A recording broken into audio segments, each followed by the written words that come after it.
Hey, yop mes petits feux follets, j'espère que vous allez bien. Et tout d'abord, je voulais vous souhaiter à tous et à toutes d'excellentes fêtes de fin d'année. Donc un bon réveillon de Noël et un joyeux Noël à tous et à toutes, ainsi qu'une bonne année. Ensuite, nous allons nous retrouver pour une petite creepypasta spéciale Noël que j'ai écrite moi-même. Voilà, donc j'espère qu'elle vous plaira. C'est sur une légende qui est assez méconnue quand même, bien que celle-ci fut adaptée quelquefois en film et ou en dessin animé, donc j'espère qu'elle vous plaira.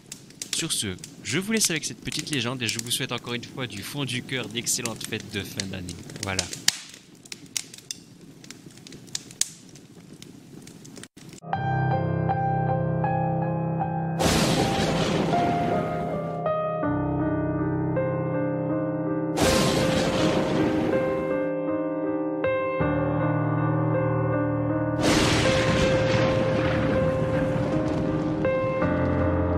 Parmi les légendes horrifiques de Noël, ou parmi celles qui mettent en scène des créatures ou des entités étranges, il en est une en particulier que peu de gens connaissent.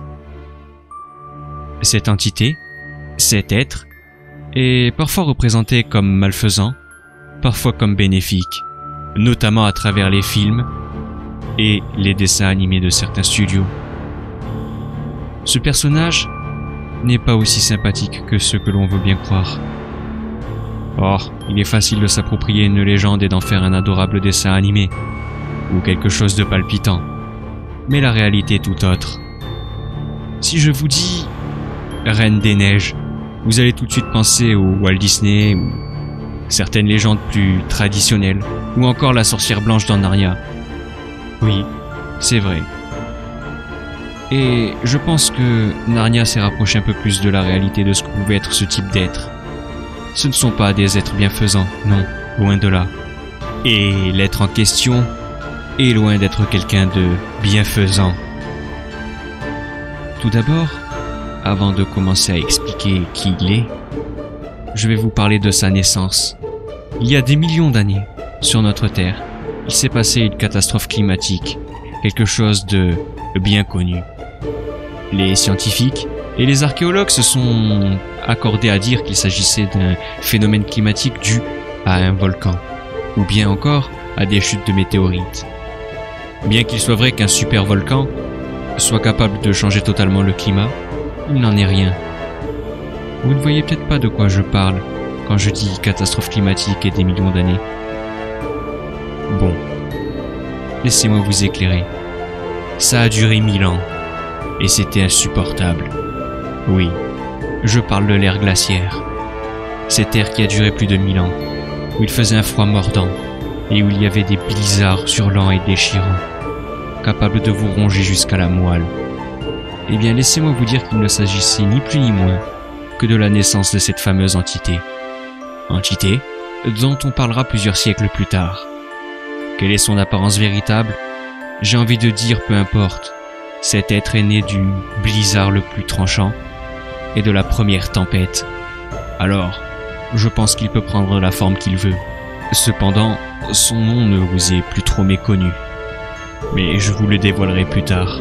En revanche, ce que je peux vous dire, c'est qu'une première ère glaciaire c'était quelque chose de spectaculaire, mais à notre époque, une seconde ère glaciaire serait bien plus violente. Et pas que à cause de cette entité, mais à cause de nous tous, les êtres humains, et de ce que nous avons fait à notre planète. Ça amplifierait le phénomène. Si une nouvelle ère glaciaire commençait, on pourrait considérer qu'il s'agirait de la fin du monde.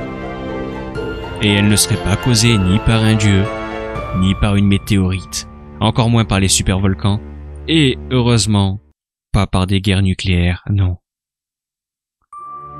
Le problème, c'est qu'on a fait trop les cons. On a pensé qu'au pognon, qu'à comment s'enrichir, comment devenir plus puissant, comment asservir son voisin.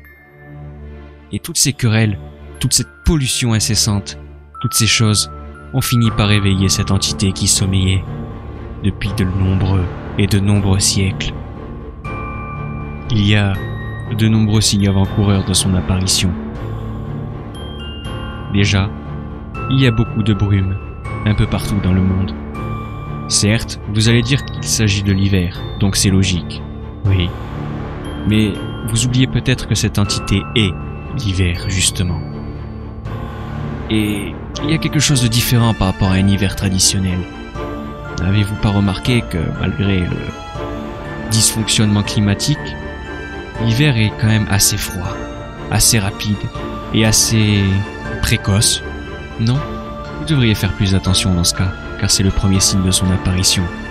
Ce qui va se passer ensuite, c'est qu'il va faire de plus en plus froid, terriblement froid.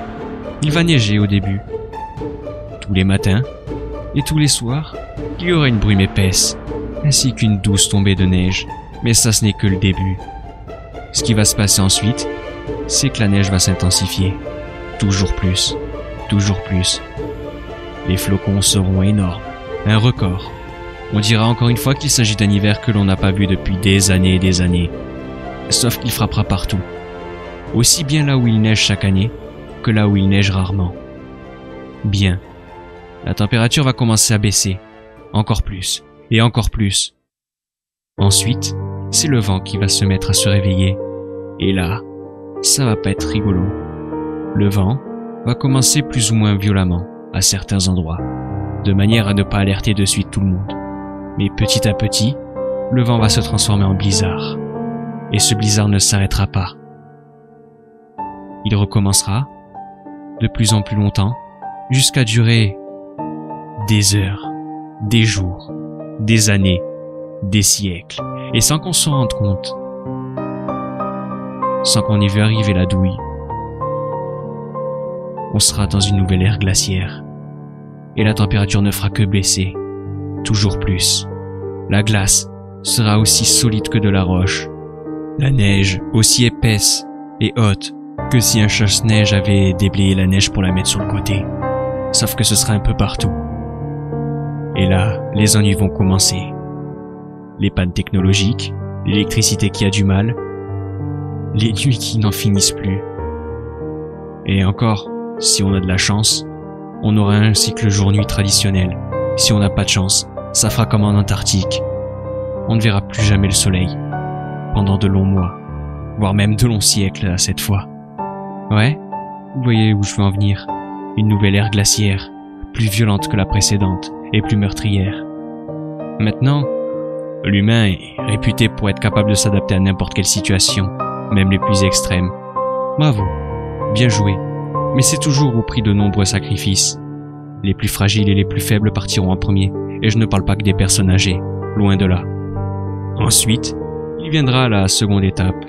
On commencera à essayer de survivre, de se réchauffer comme on peut, de survivre aux crises économiques et aux pénuries alimentaires qu'il y aura un peu partout dans le monde. Si on arrive à tenir, et encore là, des millions de personnes vont encore mourir, il y aura la suite. On finira par s'adapter, on rigolera, plus ou moins, on essaiera de se réconforter, faire des batailles de boules de neige, jusqu'à ce que la neige devienne lassante. Ennuyeuse, parce que ça fera un petit moment qu'on la voit, et que normalement on aurait dû être en été. Et là, les choses vont encore plus dégénérer. Les animaux, ceux qui s'adaptent le mieux au froid, seront pour la plupart redevenus sauvages, dangereux. Les loups, les ours, les renards, les chacals, tout ce genre de choses. Ils seront redevenus sauvages, se nourrissant comme ils le peuvent. Et là encore, une extinction de masse. Mais ce n'est pas ça qui est le plus horrible, loin de là. Ça, c'est pour tester, voir lesquels seront les plus résistants et les plus forts parmi l'humanité. Et je ne parle pas des politiciens ou des riches qui vont se cacher dans leurs bunkers. Eux, ils auront juste signé leur arrêt de mort. La température sera tellement froide en surface que sous terre, ils seront coincés par d'immenses blocs de givre. Alors ils pourront tenir quelques années, je ne dis pas. Mais ils finiront par mourir. Le temps que tout dégèle. Les provisions ne sont pas éternelles après tout. Mais le plus horrible, c'est que parmi les bonhommes de neige, eh bien certains vont commencer à prendre vie, vont muter en quelque sorte. Je peux vous dire que si vous voyez un bonhomme de neige qui a des crocs et des griffes faits de glace, de givre, fuyez. Encore une fois, je rappelle que la glace est aussi dure que du granit, voire plus, dû au froid extrême. Ce sont des prédateurs très sournois et très intelligents. Principalement, c'est la nuit qu'ils frapperont. Mais il peut arriver qu'en plein jour, si vous êtes trop isolé, vous soyez une de leurs victimes. Mais qui cause tout ça? Eh bien, la seule entité qui représente l'hiver, la seule qui est l'hiver, son incarnation, son fléau, et vous le connaissez sous le nom de Jack Frost.